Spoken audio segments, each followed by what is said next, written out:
Good morning and welcome to Northern Light Spiritual Center. My name is Reverend Vaughan Amaré and I'm delighted to be here with you with Reverend Michael Amaré.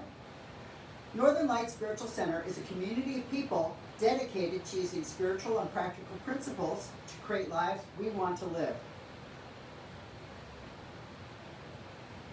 Northern Light Spiritual Center offers practical and spiritual tools to make positive changes in our lives.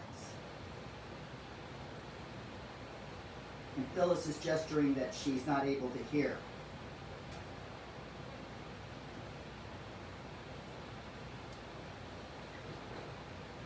So you're not hearing anything.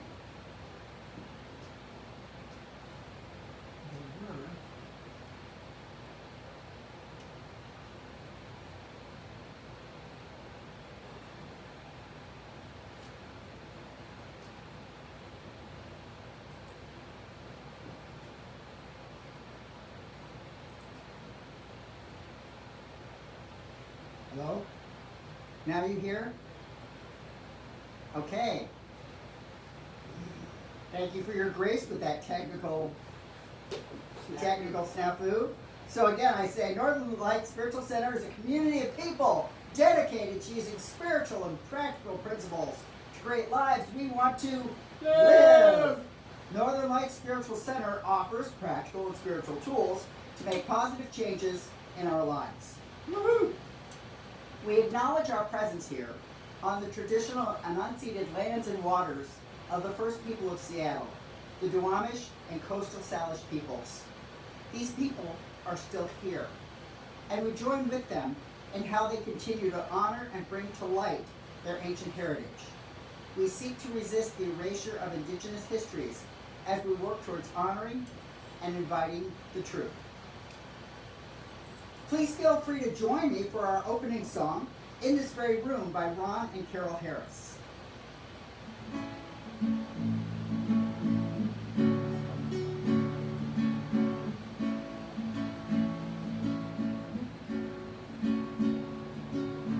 In this very room, there's quite enough love for all the world.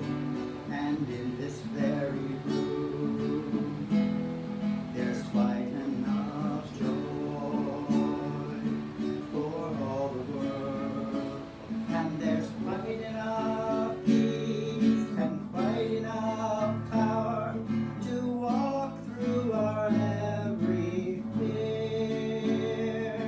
For Spirit, sweet Spirit, is in this very room.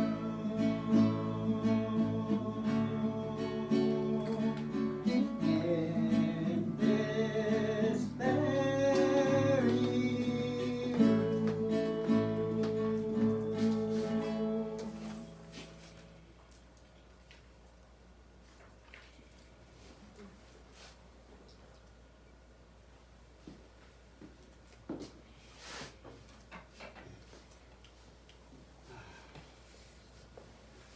Good morning and welcome to this time of being still and just reflecting.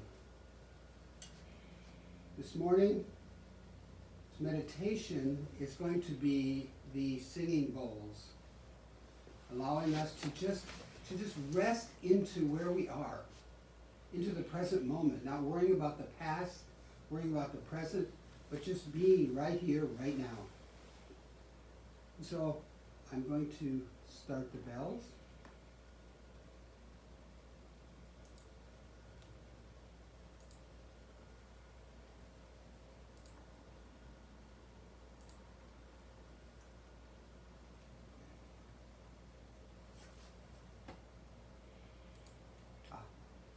Right on.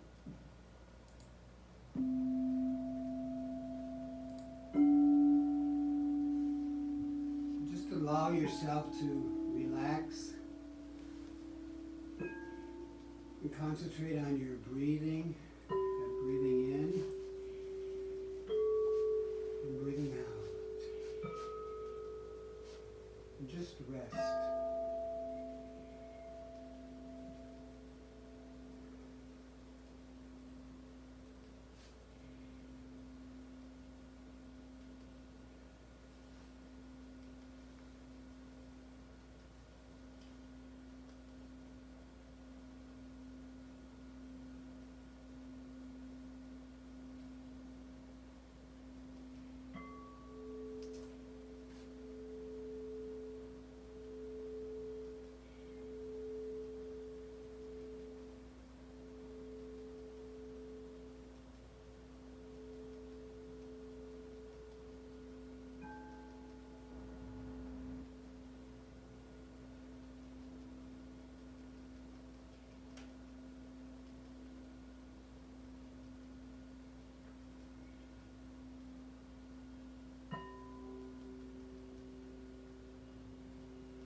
As the vibrations flow through your body, just allow yourself to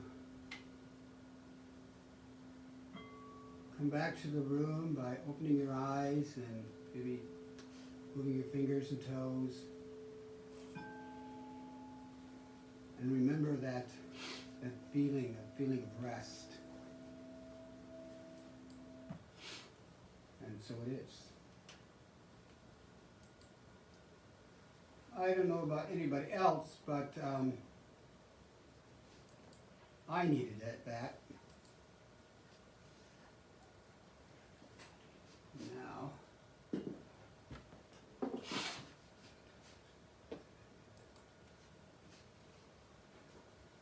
okay.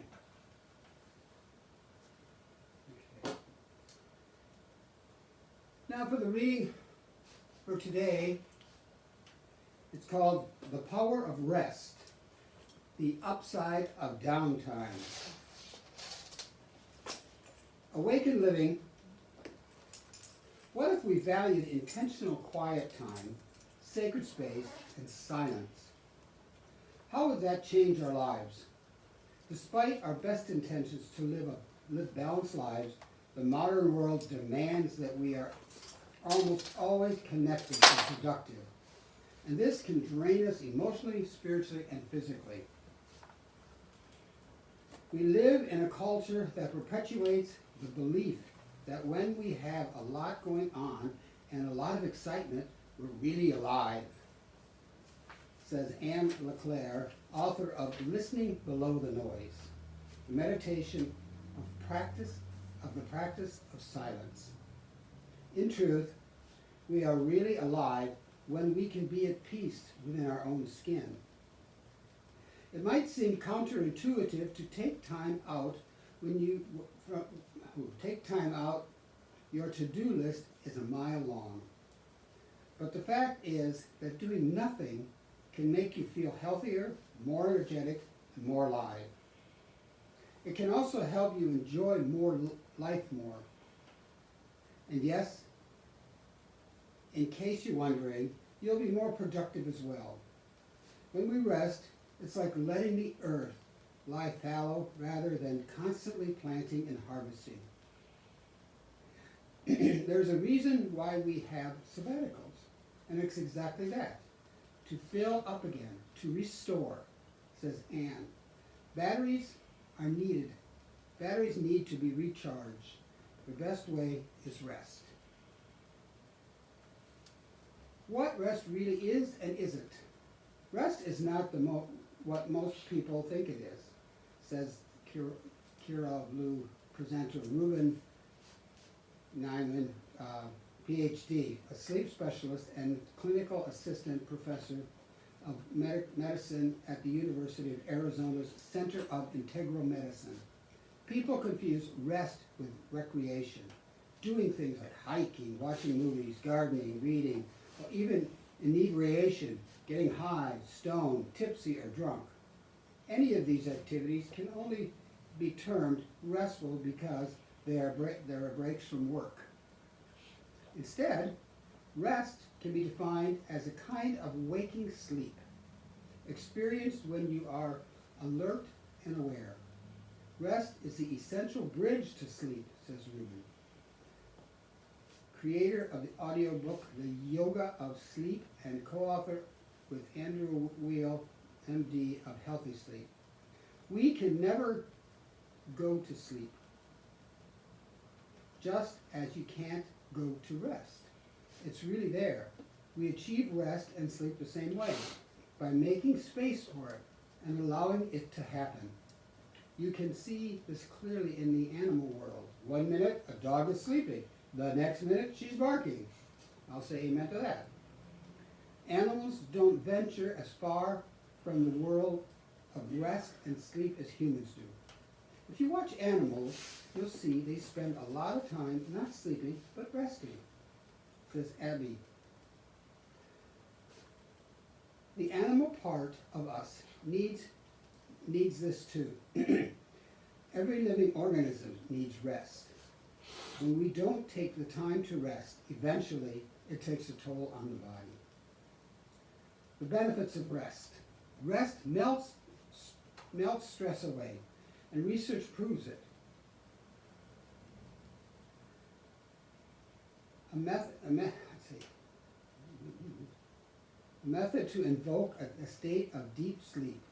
He has conducted numerous studies on the benefits of rest, and his research shows that practicing the relaxation response can actually lead to genomic activity changes.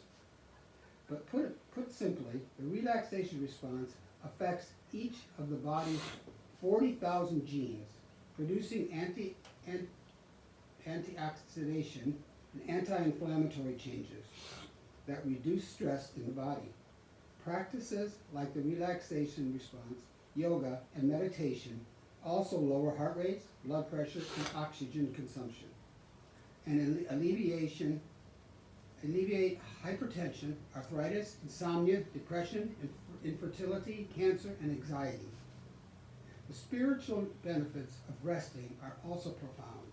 When you slow down and get quiet, you can actually begin to hear your own wisdom, your inner knowledge, says Anne. Rest and its sibling, relaxation, allow us to reconnect with the world in and around us, inviting ease in our lives and a felt sense of belonging. Relationships can also become more harmonious and satisfying. How we are with ourselves affects how we are in our relationships. If you are in a stress mode, just doing, and checking things off the list, you are not going to be good with your significant other, your kids, your family, and your friends. You tend to have a shorter fuse. You don't see the big picture. When you slow down, you gain a sense of perspective on what really matters. If you are a writer or an artist, rest sharpens your creativity, your creative abilities. When we are living hectic, frantic lives, there isn't room for creativity. Everything on the planet needs space, whether it's an atom molecule, art, or music. It's actually the space between that creates the music. It's also the space in our lives that help us make sense of our lives. Easy way to rest. Simple things can help us rest. We do things like turn off the car radio, go for a walk without earbuds, turn off the TV, designate a half hour, an hour, or even a day of silence. Even a walk in nature without an intention or goal such as burning calories can work. Try also taking a few conscious breaths, during which you focus on the inhale and the exhale of space between breaths. You can also mindfully drink a cup of tea, read something inspirational, write in your journal, take a hot bath, or get a massage. Taking a nap is a powerful way to rest and recharge. When you take a nap, you're not just doing something for yourself, you're making a statement to the world that there is something that is at least equally important and productive as working, and that is doing nothing. Napping also can lead to better sleep patterns. It's helpful to set a specific time to rest. You need to put boundaries around it so you can claim that time. This is especially important for women because we tend to give that time away more easily to others. Learning to rest. Surprisingly, most of us need to learn how to rest. Practices such as yoga nidra, restorative yoga, and voluntary silence are powerful ways to go within and achieve restful stages of being, particularly when you commit to practicing them regularly. Yoga nidra, also known as yoga sleep, a systematic, progressive, guided meditation practice that is becoming more and more popular, is an extremely effective way to stop and rest. While most forms of meditation focus on building concentration, yoga nidra is actually a journey through the koshas, or 5 layers of being: the physical body, the energy body, the mental, emotional body, the wisdom body, and the bliss body. It's wonderful to do as a daily practice because it brings you out of fight or flight, the sympathetic nervous system mode, into the parasympathetic nervous system, where your body does its own healing. so it is.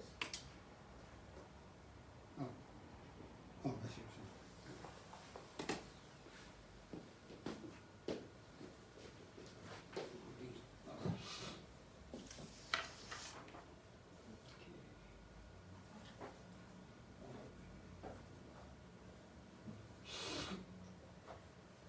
The chant for this month is, I play when my heart picks the path and my time simply passes away. I play when my ears hear the truth and my route going forward is plain. I play when my eyes drink in beauty and I know my duty to share and celebrate. I play today, I play today.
To share and celebrate.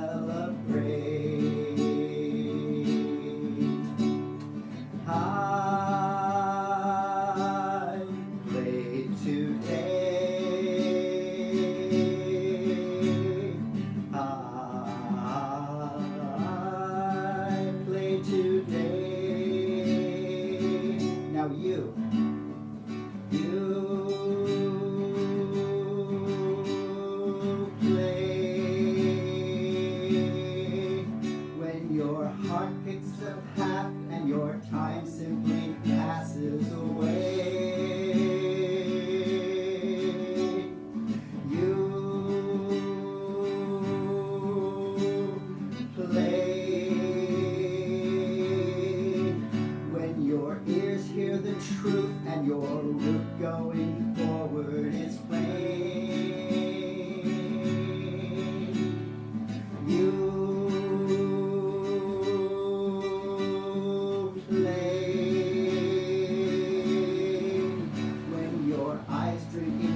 You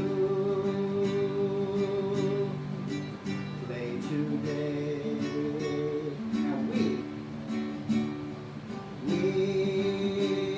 Now we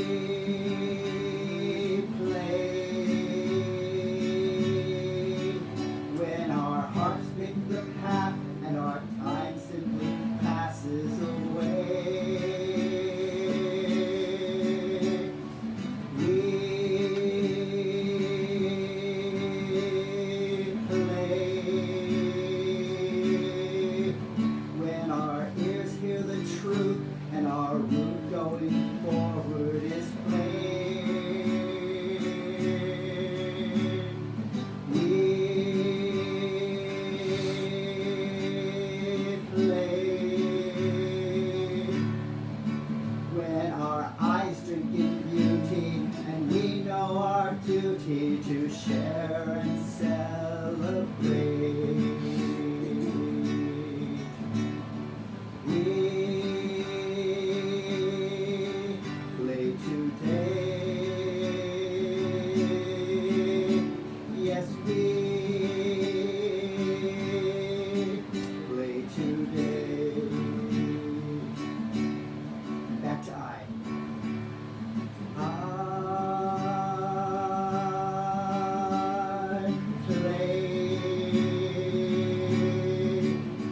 My heart picks the path and my time simply passes is the way. We play when our ears hear the truth and our route going forward is plain. I play when my eyes drink in beauty and I know my duty to share and celebrate. I play today. I play today.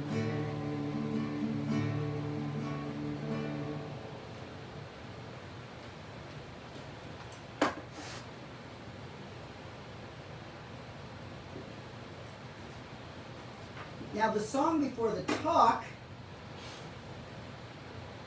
really listen to it because I'd like us to consider some of the things that we can fall into, and the lyrics and this melody give us some ideas about what we might do alternatively.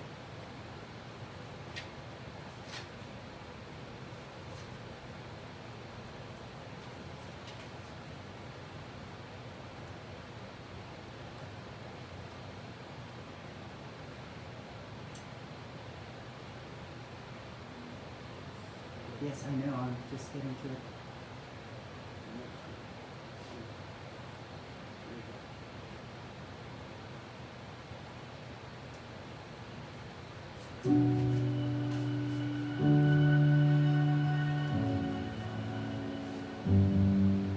I was searching, I was looking for meaning. I was wondering, desperately trying only to see I had nothing missing. Who said I have to find who I am? Who said that I am lost to begin with? I am already loved. Everything I need is within me. Each one you but not enough. I'm grateful for the beauty around me.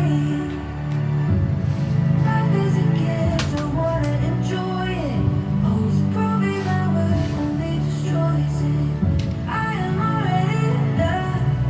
Everything I need is within me.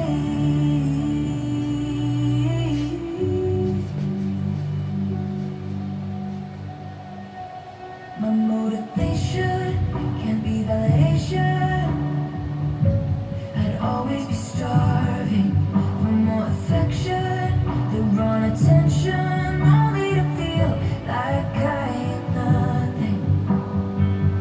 Who said I have to find who I am? Who said that I am lost to begin with? I am already loved. Everything I need is within me. Each one you but not enough. I'm grateful for the beauty around me. Life is a gift, I wanna enjoy it. Always proving my word only destroys it. I am already loved. Everything I need is within me.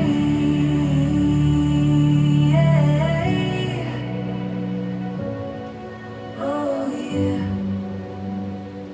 I have nothing to find and everything to feel. Only I can define what is meaningful to me. Even when I'm feeling too breakable, I tell myself to believe I am valuable. I am already loved. Everything I need is within me. Each one you but not enough. I'm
So say that to yourself for a moment. I am already enough.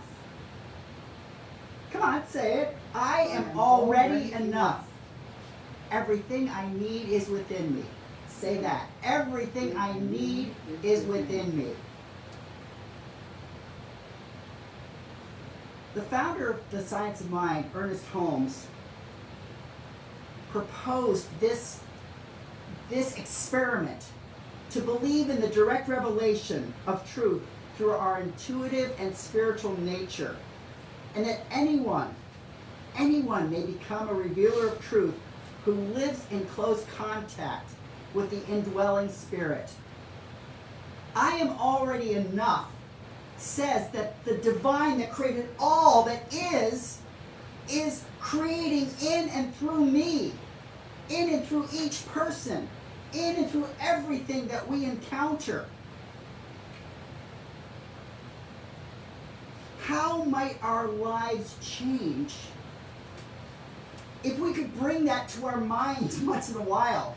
If in the midst of the conflicts, in the midst of the distractions, in the midst of all of the messages, that we could come back to that. There's a passage from the Torah. Be still and know that I am God. That this knowledge, this connection with spirit, this connection with life is as close as our breath. It's as close as our capacity to simply wake up and become aware. And interestingly enough, I would propose that the experience of rest is what enables us to wake up. We can't very well wake up if we're not willing to rest. In the Hebrew telling of the creation of the world, everything got done in 6 days. But the creation story did not end with the conclusion of the 6th day. The creation story ended with the divine resting in the knowledge that all that had been created was good and very good. One of the things that rest can do is that it becomes an opportunity to affirm everything that we've done. It becomes an opportunity to look upon it. As she sang in the song, I wake up and I see the beauty around me. Isn't that what proclaiming good is? That we see the beauty. We see what is good. And yet, I can't speak to you, but I can speak to myself. At an early age, I started to acquire the notion that I wasn't good enough. In the song, she said, I am enough. I'm already enough. But I mislearned that I wasn't enough. And part of that comes from the way our culture establishes things. We need to catch up. We need to get ahead. We need to do this. We need to do that. We need to be the best. We need to be the most. We have this culture that is all about working and proving and striving. Our heroes are typically people who have just done amazing, great things. Perhaps it's the reason that Siddhartha, Buddha, is of Eastern origin and not Western origin. Because this was a little guy whose father had received a prophecy that your son could either be the greatest ruler, the greatest kingdom, or your son could be the greatest sage of all time. And again, I don't know about you, but the father was freaked out at the notion of that sage thing. The father was really connected to the idea of a great king. So he went to extraordinary lengths to preclude his son from ever having contact with any suffering of any kind. So Siddhartha thought that the world was this perfect, glorious oyster. And then one day, despite all of the king's efforts, he encountered someone who was hungry. He encountered someone who was in pain. He encountered someone who died.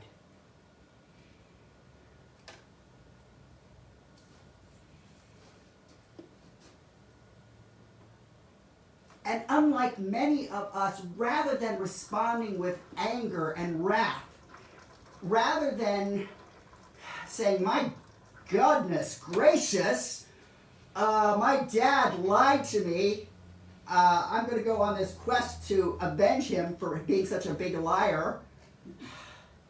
He said, I have to understand more about life. Now in the song, the woman says, who was it? Who said that I have to go and find the meaning? Sometimes we have to be able to look inside to find the meaning. And rest is where that can happen. Now, what are some obstacles to rest? Well, of course, there's the idea that it goes counter to the notion of that we should always be busy. Anybody who's worked knows that their boss is not satisfied when they see you sitting there. Why aren't you doing something? And if they don't say it out loud, that's the mentality that their presence might inspire. I better be looking busy. I mean, there's tons of comedies where that's the whole point. How can the person working suddenly look busy? Because if they're not being busy, if they're not acting busy, then they can't be doing anything of worth. And busyness fulfills something. It can keep our guard up from taking that time to look inside.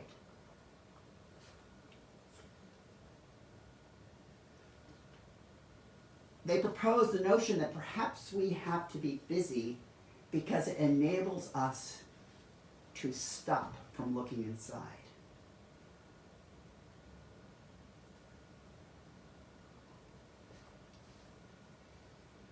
So the first thing that I want us to think about this week is simply when we hear those messages that we're not enough, when we hear the messages of why aren't you doing more? Why aren't I doing more? There's a world all around me and there are needs and I have to be the means to which these needs are fulfilled. A spiritual teacher, Emma Curtis Hopkins, communicated the idea that if you see something, it's yours to do. That's good and not too bad. The notion, however, is that if we take that message and we see something, maybe the action is something that emerges from rest, like in the story of creation. That the creator of all creation would pause. Not because it was tired out, not because it was like, oh my God, that was a lot. And I'm just so bushed. I'm completely out of it. But that rest was an opportunity to simply take the time to look at what was good.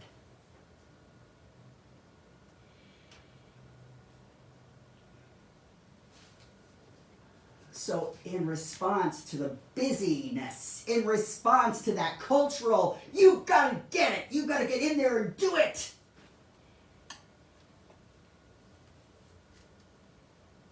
I'm going to offer that message from the Torah. Be still and know I am God. Now I'm saying that as your action. for that first notion. That busyness creeps up on us. And the antidote is be still and know I am God. I am already enough. Everything I have is everything I need is within me. Be still and know I am God. Now the second thing I want us to explore today is the case for rest. Michael spoke about it in his talk. And I suspect people might want to have a link to that talk because there were lots of great ideas in there. People might want to review it. People might want to peruse it. People might want to say, yeah, I really want to be with that and I really want to wrestle with that. The notion of regular sustained rest is well documented. Every living mammal has to rest. Phyllis, one of our members and a core council member, just got a puppy. And one of the core things that we notice about puppies is that they can go from 900 miles per hour and then stop and completely drop. There is just something within the body that is longing for rest. Now, in the first point, I talked about all of the reasons why we may fight that and wrestle with it and say, no, I'm not going to let you catch up to me. I'm not going to make me rest because I'm bigger than rest. I am important. I am big. I have important big things to do.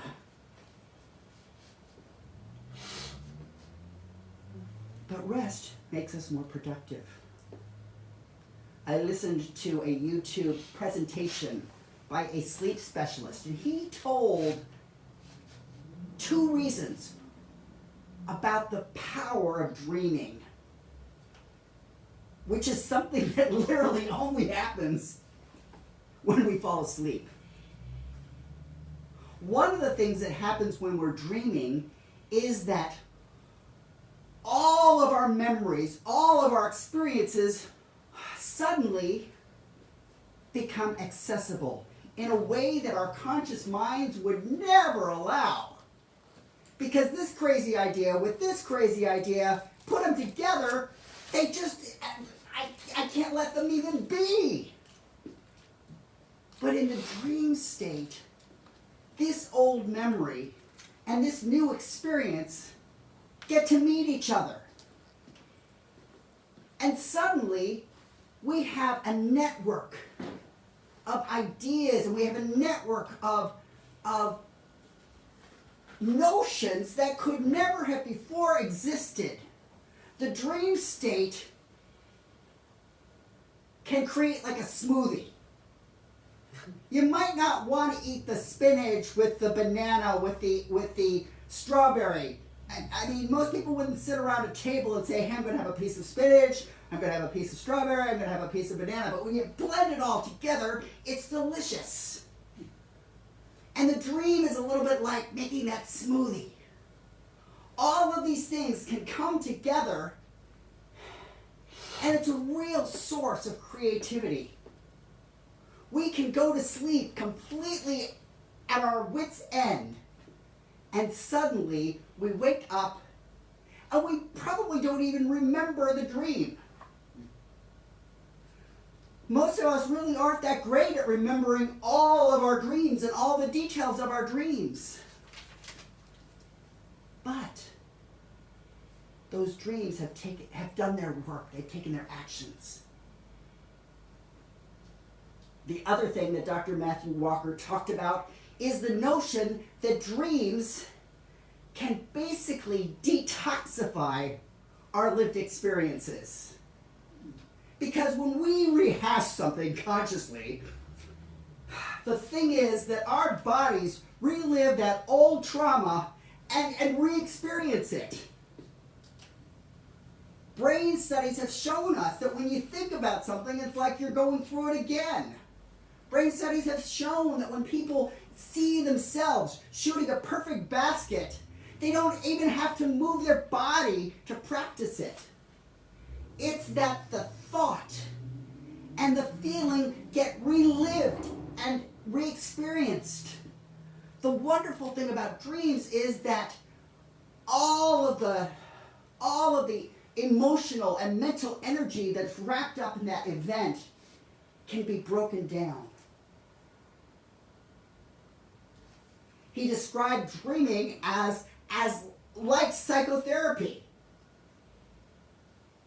That instead of having to tell somebody about our trauma and getting outside of us there, now I'm not saying not to do therapy, I'm just saying that dreams can have a therapeutic effect. The dream may let us encounter what it is that we were too scared to be with. And take out some of the distress that was living there.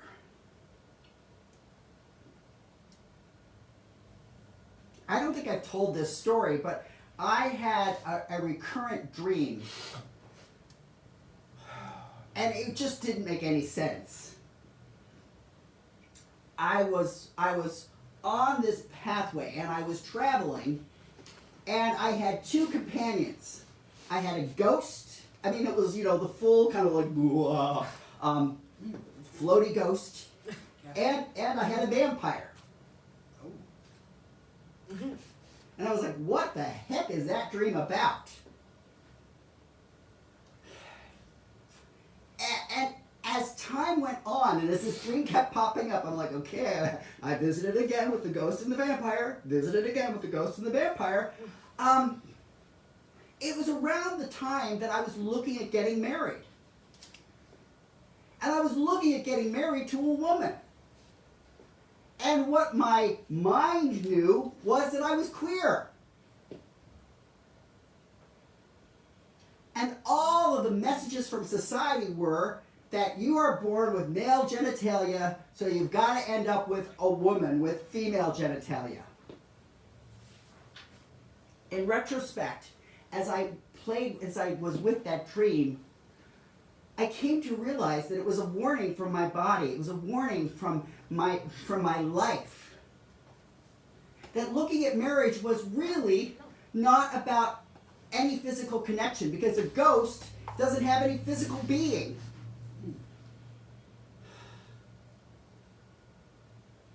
And the vampire is a very physical being.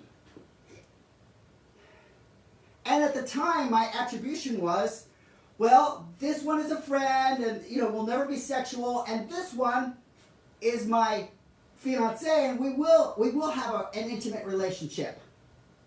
But the next step that I didn't go to is I didn't go to the fact that the vampire was male.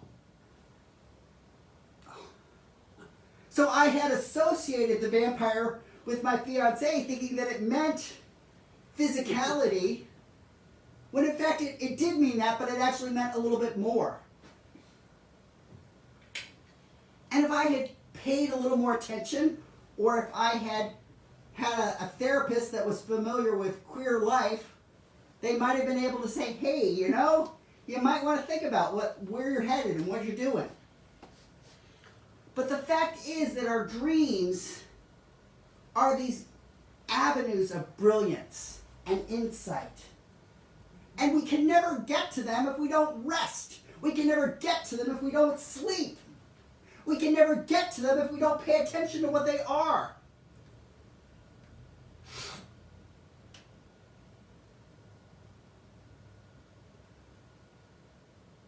So listen to the body's call to rest.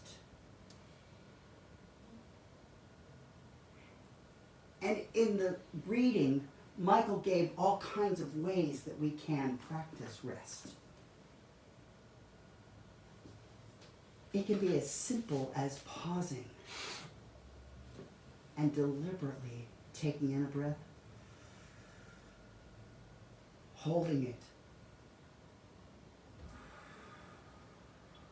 releasing it, and letting ourselves be empty.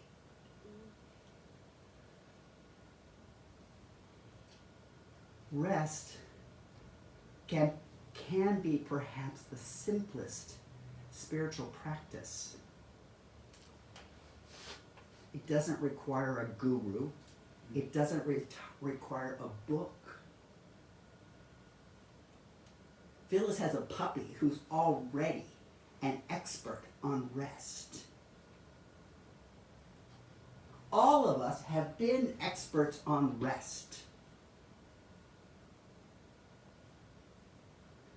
We're designed to rest.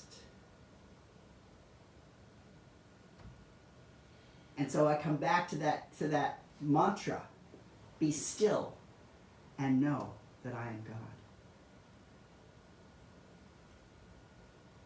That we can come back to stillness by just telling ourselves, be still and know that I am God.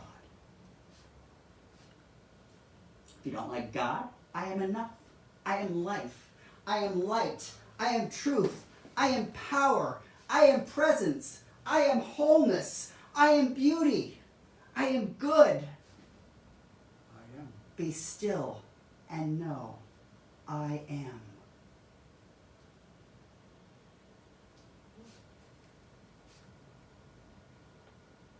So now I come to the third point about resting in the divine. Once again, our founder, Ernest Holmes, wrote, spiritual experience comes in the stillness of the soul when the outer voice is quiet. It is a quickening of the inner being to eternal reality. I'll say that again. Spiritual experience comes in the stillness of the soul when the outer voice is quiet. It is the quickening of the inner being to an eternal reality.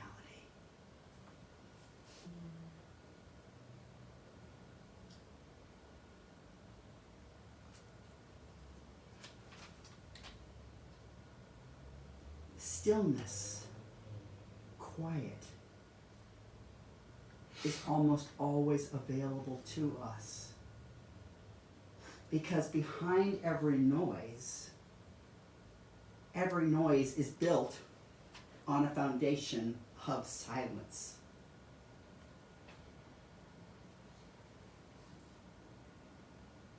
We can choose to listen for the stillness. We can choose to make ourselves more present to the quiet.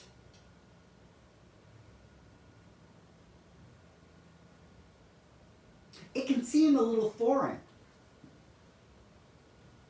to simply allow silence to surround us.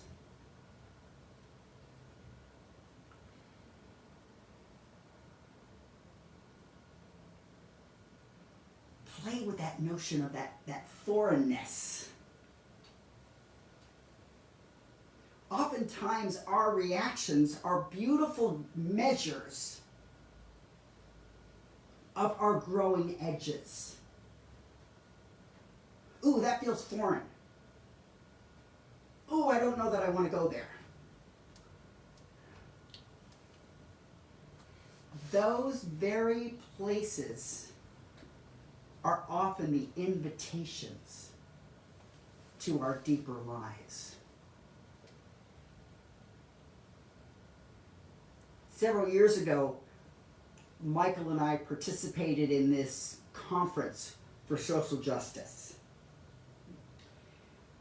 And one of the talks was exploring white privilege and white fragility. And when I looked at the list of topics, that was the one that was like the ickiest sounding to me. And I'm like, I knew exactly that's the place I needed to be.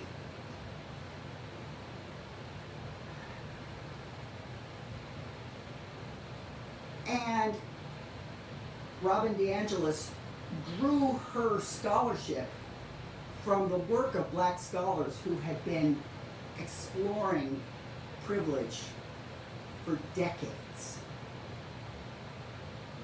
Robin DeAngelis packaged it so that white people could receive it.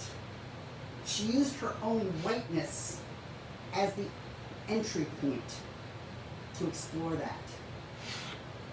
And like I said, when I was reading it, the notion of white fragility, that wasn't something I really thought I wanted to explore. The notion of white privilege, you know, that notion of white privilege and white fragility has so many people up in arms these days. There's a whole battle cry against the notion of critical race theory, which is interpreted as, you're critical of me because I'm white. Mwah. And I hate critical race theory because you're critical of me, my whiteness. Mwah. Everything should be making me feel good. If something, the law in Florida is if a child feels unsettled, they can't be taught that. Except that law doesn't apply to black kids. So black kids who have trash heaped before them over and over and over again get to continue to experience discomfort, but the law does not attend to their needs. It attends to the needs of whitey white parents and whitey white children who are like, I didn't really want to feel that. A colleague of mine in the Seattle Union was suspended from teaching because the daughter of a board member felt uncomfortable when she had to consider how, as a white girl, she had certain access to things. She was very angry because she's like, as a woman, I don't have access to things. And I don't want to dismiss the intersectionality. I don't want to dismiss that she had an experience of injustice. But the fact is that sometimes, the big thing that happens, all the Karens, is I'm using my experience of injustice to wipe out any regard for anybody else's injustice. Okay. Resting in the divine is opening to a broader space of truth.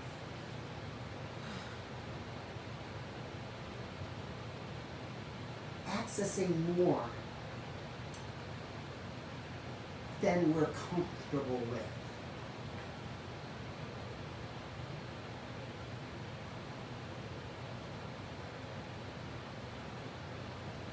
I want to close us out with another song. And this song, it's actually going to go on for a little bit, but I want us to let ourselves wash over it, because to rest in spirit is to also to offer ourselves as a place where spirit may come to rest. If we will rest in spirit, if we believe that we are one with the universe, then shouldn't we make ourselves a place of spirit resting? Spirit resting itself upon us. So I'm going to share the screen.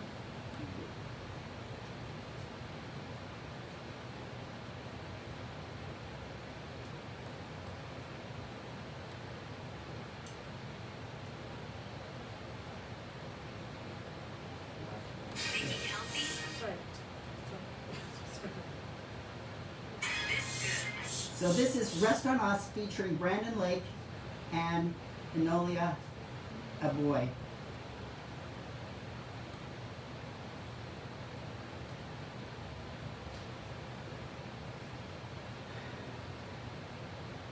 Before I play it, I'm just going to leave us with the notion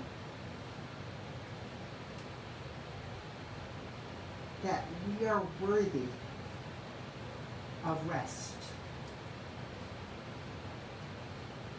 And I'm going to give us the affirmation, I rest in divine peace. I rest in divine peace. I rest in divine peace.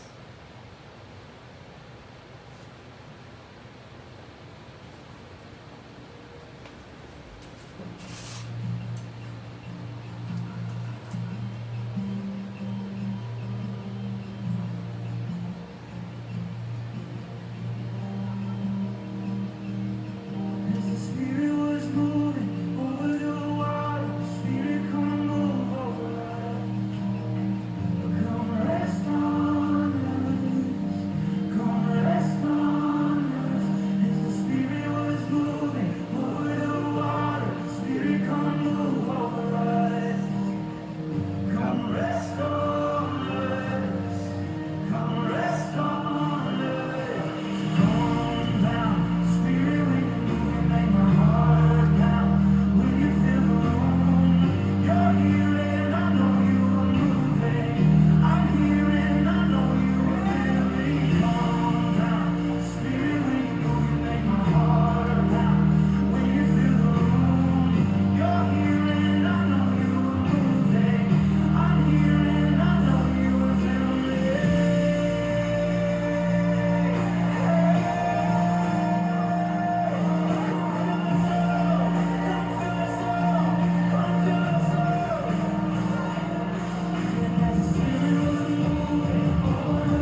So again, I speak the affirmation.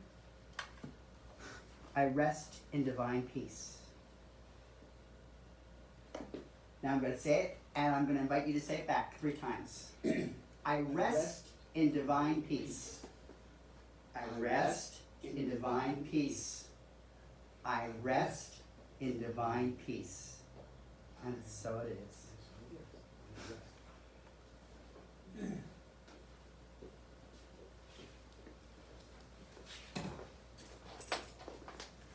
Thank you, Reverend Vaughan.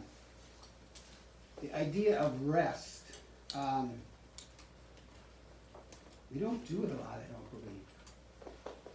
I remember that when years and years ago, before we were together, I decided, because I had to go to work so early, I decided in the afternoon to take a rest with the dogs. And you know what? That is such a powerful thing. Just, 30 minutes, maybe even 20 minutes, but just to allow your body to stop for a moment. And in the talk, you led to that, and resting in the divine. So powerful. I don't know what else to say about that.